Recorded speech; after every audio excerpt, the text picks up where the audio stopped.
He abandoned her, awaiting her death, but he had no idea what was going to happen. Dear viewers, welcome to our channel. Subscribe to receive more stories every day. Julia Stanton was the epitome of success. Self-made, unstoppable, and admired by all. Her rags-to-riches story was legendary. From working as a waitress in her teens to becoming the CEO of Stanton Innovations, a tech firm that revolutionized green energy. Julia's every move was calculated and precise, a skill she prided herself on. Yet there was one blind spot in her life: her husband, Daniel. Daniel Stanton was charming, handsome, and manipulative, a man who thrived in Julia's shadow. Though their marriage seemed idyllic to outsiders, Daniel had long grown resentful of Julia's dominance in their lives. He craved her wealth and the freedom to live on his own terms, without the burden of their 2 children, Ivy and Max, secretly. He had begun an affair with Claudia, a younger woman who shared his disdain for Julia's success. Together, they whispered plans of a life filled with luxury, financed by Julia's hard work. But Julia was no fool. Subtle shifts in Daniel's behavior, unexplained late nights, cryptic phone calls, and the faint whiff of another woman's perfume, had made her suspicious. Julia quietly began documenting his inconsistencies, though she never imagined the full extent of his betrayal. One fateful morning, Julia collapsed in her office.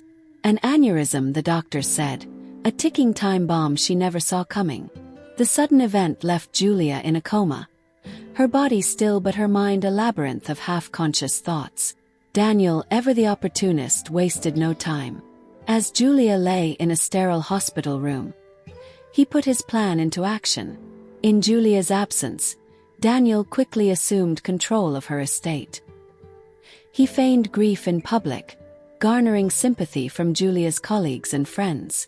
Behind closed doors, he was ruthless, consulting with lawyers and financial advisors on how to gain full access to her wealth. Julia's sister, Rebecca, suspected something was amiss, but Daniel cleverly deflected her inquiries, painting himself as a devoted husband barely holding it together. To Rebecca he said, "I just want to honor Julia's legacy and make sure her children are provided for." To Claudia he said, "Once she's gone, it's all ours. The money, the house, the freedom, everything." Claudia, emboldened by his promises, encouraged Daniel to speed up the process. "She's barely holding on," she whispered during one of their secret meetings. "Why wait?" Daniel's plan grew more sinister with every passing day. He began tampering with Julia's medication, ensuring her condition worsened. He moved funds from their joint accounts to offshore accounts under his name. Ivy and Max, too young to understand the gravity of the situation, were left to fend for themselves emotionally. Daniel's cold detachment towards them revealed the truth. They were mere pawns in his larger scheme. Weeks passed and then months. Against all odds, Julia's condition began to improve. Her doctors marveled at her resilience, but Daniel saw it as an inconvenience.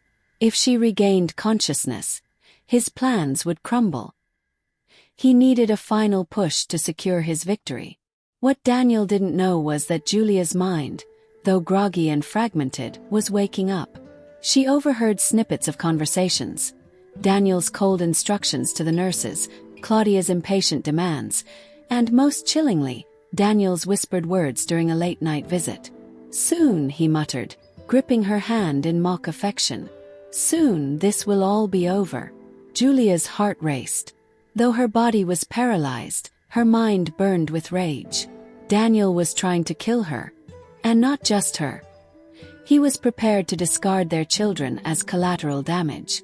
The betrayal was beyond anything she could have imagined, but Julia was nothing if not a fighter.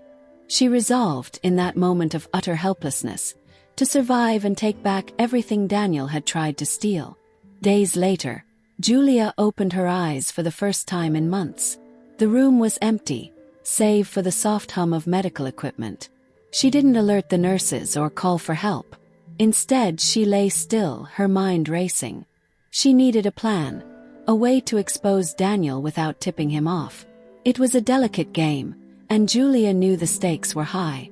Her recovery was slow but deliberate.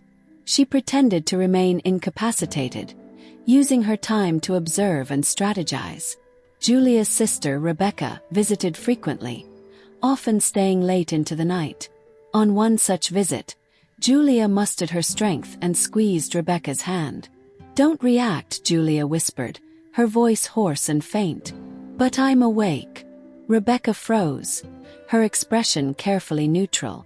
She understood the danger immediately and nodded subtly. Over the next few days, the sisters devised a plan. Rebecca smuggled small audio devices and recording equipment into Julia's hospital room, hiding them in strategic locations around the house when Daniel wasn't home. Julia began to collect evidence, piece by piece. She recorded Daniel's conversations with Claudia, his calls to lawyers discussing ways to bypass her will, and his boasts about their impending windfall. With each recording, Julia's fury grew, but she forced herself to remain calm.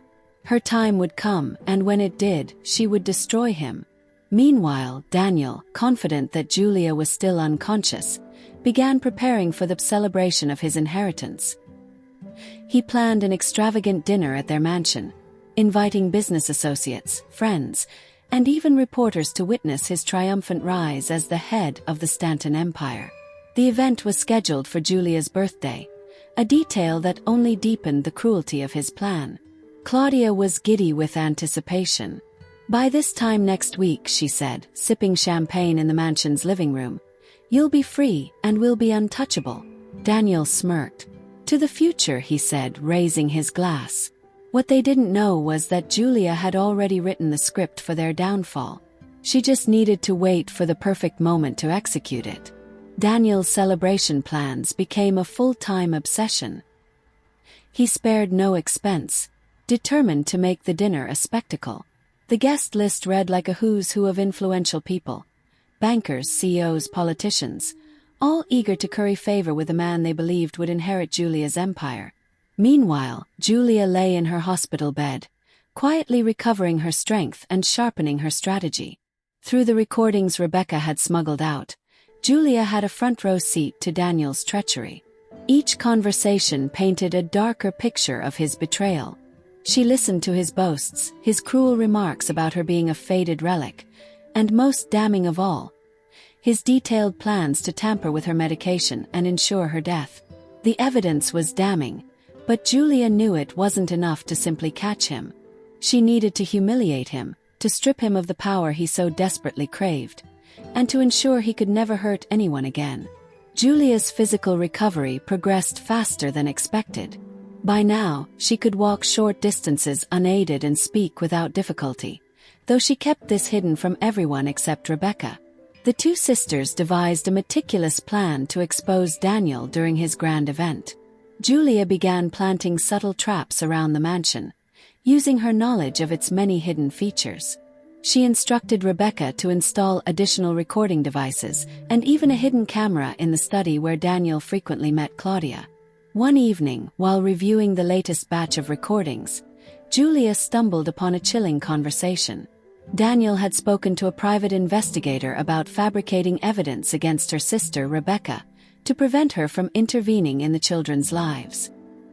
He intended to have Rebecca declared unfit to care for Ivy and Max, leaving the children entirely dependent on him, or worse, abandoned in boarding schools while he and Claudia lived lavishly. The realization hit Julia like a freight train. Daniel's cruelty had no limits, and his greed was boundless. If she didn't act decisively, he would ruin not just her life but the lives of everyone she held dear. On the morning of the dinner, Daniel stood in the kitchen, barking orders at the staff as Claudia flitted around the house, inspecting decorations. The mansion was transformed into a glittering palace, with tables set for over 100 guests. A massive banner bearing the words "In loving memory of Julia Stanton" hung over the entryway, a macabre touch that made Claudia laugh. "Too much?" she asked with a smirk. "Not at all," Daniel replied, admiring his handiwork. "By the end of tonight, everyone will see me as the rightful heir to Julia's legacy." Julia, watching through a concealed camera feed on her tablet, clenched her fists. She had spent the past week preparing for this moment, gathering every piece of evidence and ensuring it was irrefutable. Her recovery had reached a point where she could move with relative ease, though she still needed to conserve her energy for what was to come. As the evening unfolded, guests arrived in droves, dressed in designer suits and gowns. The house buzzed with laughter and clinking glasses as Daniel played the role of grieving husband turned successful patriarch.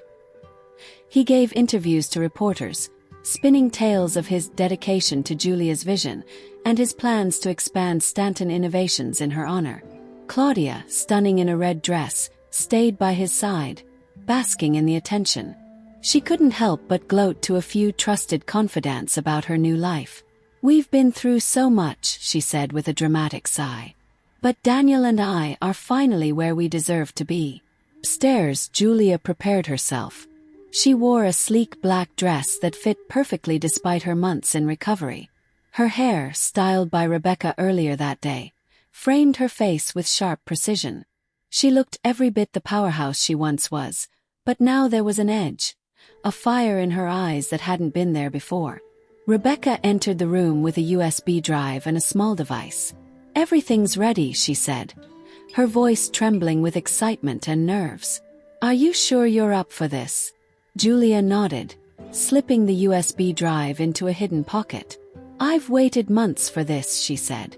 "He'll never see it coming." Downstairs, Daniel called for silence, tapping a knife against his champagne glass. The room hushed as he stood at the head of the table, a portrait of Julia looming behind him. "Ladies and gentlemen," he began, his voice thick with feigned emotion. "Thank you for joining me tonight to honor my late wife, Julia Stanton. She was a visionary, a leader, and above all, a devoted mother. Though her passing has left a void in our lives, I am committed to ensuring her legacy lives on." Julia stood just beyond the doorway, listening to his lies with a calm she didn't know she possessed. She waited for the right moment, timing her entrance perfectly. "Together," Daniel continued, raising his glass, "we will take Stanton Innovations to new heights, just as Julia would have wanted." The room erupted in applause, but before Daniel could take his seat, Julia stepped into the dining room. The clatter of silverware and gasps of shock filled the air as all eyes turned to her. She stood tall, a ghost returned to haunt the living. "Am I interrupting?" Julia said, her voice cutting through the room like a blade. Daniel's face turned ashen. For a moment, he looked as if he might faint. Julia," he stammered, his glass slipping from his hand and shattering on the floor. "You're alive." Julia smiled coldly, disappointed. The room buzzed with whispers as guests exchanged bewildered glances. Reporters scrambled to grab their cameras, capturing the scene that would soon dominate headlines. Claudia shrank into her chair, her face drained of color. Julia walked slowly toward Daniel, savoring his discomfort. "I couldn't help but notice your lovely tribute," she said, gesturing to the banner. "Though I must say, it feels a bit premature." Daniel's mouth opened and closed like a fish out of water. I didn't know. You were in a coma. The doctors said that I wouldn't recover." Julia finished for him. "It seems I've defied the odds. But don't worry, I've been keeping busy." She reached into her pocket and pulled out the small device Rebecca had given her. "Everyone, please stay seated. I have something I'd like to share." With the push of a button, the room was filled with Daniel's voice. Julia had edited the recordings into a damning montage. His confessions of fraud, his plans to murder her, his disdain for their children, and his promises to Claudia. Gasps of horror rippled through the room as the evidence played. Daniel's face contorted with panic, and Claudia bolted from her seat, but security guards, hired by Julia, blocked her escape. When the recording ended, Julia turned to Daniel with icy determination. "You underestimated me, Daniel. But tonight, the world will know exactly who you are." The silence in the dining room was deafening, broken only by the faint whirring of cameras capturing every moment of Daniel's unraveling. Julia stood at the head of the table, her gaze locked on Daniel, who was pale, trembling, and completely at a loss for words. Claudia, trapped by security guards, shifted uncomfortably, her face a mask of fear and fury. For a man who had always been quick with excuses, Daniel found himself utterly speechless. Julia's voice rang clear and unwavering, slicing through the tension like a scalpel. "Did you think I wouldn't fight back?" she said, stepping closer to him. "Did you really believe I'd let you take everything I built? My company, my children, my life, without consequences?" Daniel tried to collect himself, his voice shaky as he stammered. This is a misunderstanding. Julia, Save it." Julia raised a hand, silencing him. She turned to the crowd, her voice gaining strength. "Let me make one thing clear. Every word you just heard is true. This man, my so-called husband, plotted to murder me for my money. He lied to all of you, claiming to be a grieving spouse while secretly planning to steal everything I worked for." The weight of Julia's words hung heavy in the air. The guests exchanged nervous glances, some inching toward the exit, unsure if they wanted to witness what came next. Reporters, however, were glued to their seats, their cameras capturing every second of the spectacle. Julia's calm yet commanding presence was magnetic. She wasn't just reclaiming her life, she was dismantling Daniel's. "Do you deny it, Daniel?" Julia asked, her voice sharp and cutting. "Shall I replay the recording for those who might have missed a detail?" Daniel's composure cracked. "You don't understand, Julia. I was under pressure. The company, the kids, it was all too much." His excuses tumbled out, each more pathetic than the last. "Claudia convinced me. It wasn't my idea. I still love you." The room erupted into murmurs of disbelief. Julia laughed bitterly, a sound devoid of humor. "Love," she repeated, her tone dripping with contempt. "Is that what you call siphoning money into offshore accounts? Or trying to frame Rebecca so you could cut my children off from their only support system? Face it, Daniel. You don't know the meaning of the word." As Daniel floundered, Claudia seized the opportunity to speak. "This wasn't my fault," she cried, her voice shrill. "He told me Julia was dying. I had no idea he was tampering with her medication." Julia turned her icy glare on Claudia, who shrank under the intensity. "And yet you had no problem planning a future with him, built on lies and stolen money. You're as complicit as he is." Claudia's protests were drowned out by the sound of approaching footsteps. From the hallway, two uniformed officers entered the dining room, flanked by plainclothes detectives. The crowd parted like the Red Sea as the officers approached Julia.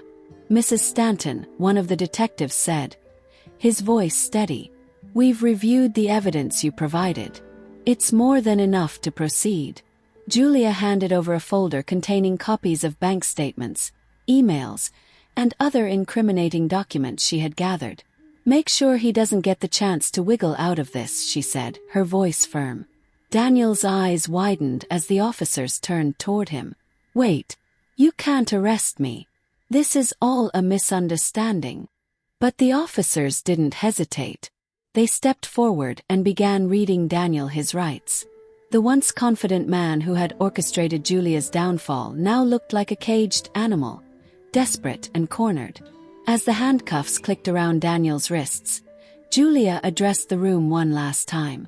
"To those of you who supported him, who believed his lies and cheered him on as he plotted to destroy me, I hope you're taking notes, because this is what happens when you underestimate me." Her words were met with stunned silence. Some guests avoided her gaze, their shame palpable. Others looked on with awe, realizing they had been witnesses to the ultimate takedown.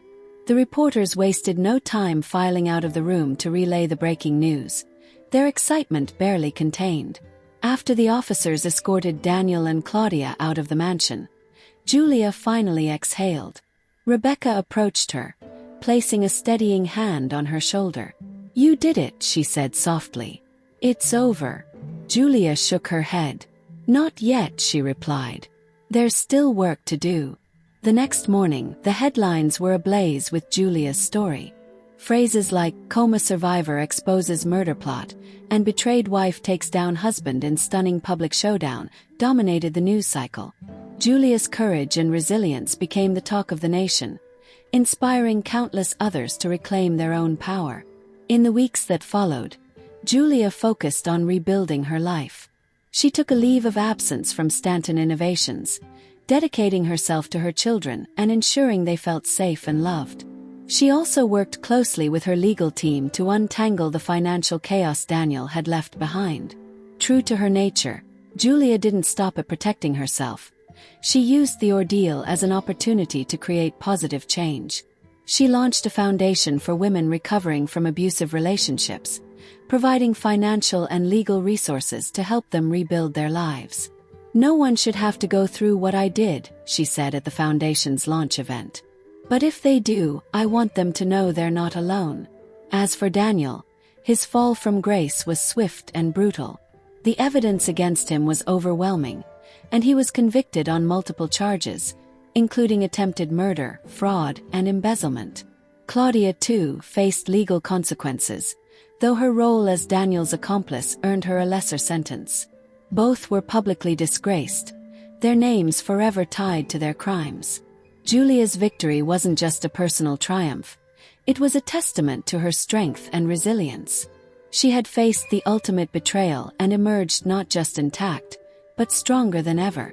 Her story became a symbol of empowerment, a reminder that even in the darkest of times, there is always a way to fight back. One evening, as Julia sat on the balcony of her mansion, watching the sunset with Ivy and Max, Rebecca joined them, a glass of wine in hand. "To new beginnings," Rebecca said, raising her glass. Julia smiled, her heart full for the first time in months. "To new beginnings," she agreed, clinking her glass against her sister's. And for the first time since her ordeal began, Julia felt truly free. Dear viewers, thank you for watching. If you like this story, please subscribe to our channel to receive more stories every day. Share with us what you think of this story and tell us where you're watching from.